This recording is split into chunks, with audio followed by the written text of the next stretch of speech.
बिहार विधानसभा चुनाव 2025 के नतीजों के बाद हलचल तेज है। तेजस्वी की पार्टी लगातार वोट चोरी के आरोप लगा रही है। राजद ने 2 सीटों के नतीजों पर सवाल उठाए हैं, जिनमें एक सीट राजगीर और दूसरी कुढ़नी है। इन दोनों सीटों पर आरजेडी ने आरोप लगाया है कि उम्मीदवारों को समान वोट मिले, जिन्हें लेकर बवाल मच गया है। राजगीर सीट पर जेडीयू के उम्मीदवार कौशल किशोर ने कुल 1,07,811 वोट प्राप्त किए और 55,428 वोटों से जीत हासिल की।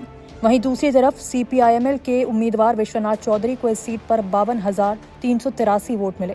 आरजेडी ने इन 2 सीटों के परिणामों पर सवाल उठाते हुए एक सोशल मीडिया पोस्ट शेयर किया, जिसमें ये तंज कसा गया कि इन दोनों छात्रों ने मास्टर ज्ञानेश कुमार गुप्ता को खाली कॉपी जमा की थी और मास्टर साहब ने बिना भेदभाव के दोनों को समान अंक दे दिए।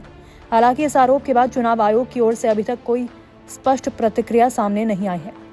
अगर चुनाव परिणामों की बात करें तो इसमें बीजेपी को 89, जेडीयू को 85, आरजेडी को 25, एलजेपी आर को 19, कांग्रेस को 6, एआईएमआईएम को 5, हिंदुस्तान आवाम मोर्चा सेक्युलर को 5, राष्ट्रीय लोक समता पार्टी को 4, सीपीआईएमएल को 2, आईआईपी को 1, सीपीआईएम को 1 और बीएसपी को 1 सीट हासिल हुई।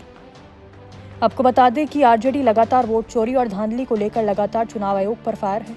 एक अन्य ट्वीट में आरजेडी ने लिखा, जबरन बेईमानी से हराई गई सीटों के झकझोरने वाले आंकड़े। नबीनगर विधानसभा 112 वोटों से आरजेडी हारी, 132 पोस्टल वोट रिजेक्ट हुए। अगियांव विधानसभा 95 वोटों से सीएमपीआईएल हारी, 175 पोस्टल वोट रिजेक्ट हुए। संदेश विधानसभा 27 वोटों से आरजेडी हारी, 360 पोस्टल वोट रिजेक्ट हुए। बिहार विधानसभा चुनाव 2025 के नतीजों ने राजनीतिक माहौल को फिर से गर्म कर दिया। 2 सीटों पर मिले समान वोटों को लेकर आरजेडी द्वारा उठाए गए सवाल ने चुनाव प्रक्रिया की पारदर्शिता पर नई बहस छेड़ दी है।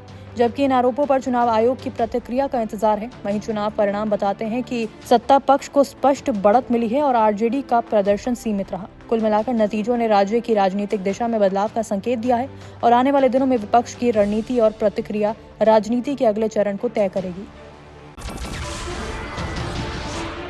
नमस्कार, मैं हूं मानक गुप्ता। अगर आपको हमारा ये वीडियो पसंद आया हो तो इसे लाइक और शेयर जरूर करें और हाँ, हमें सब्सक्राइब और फॉलो करना ना भूलें ताकि आप देश और दुनिया की कोई खबर मिस ना करें।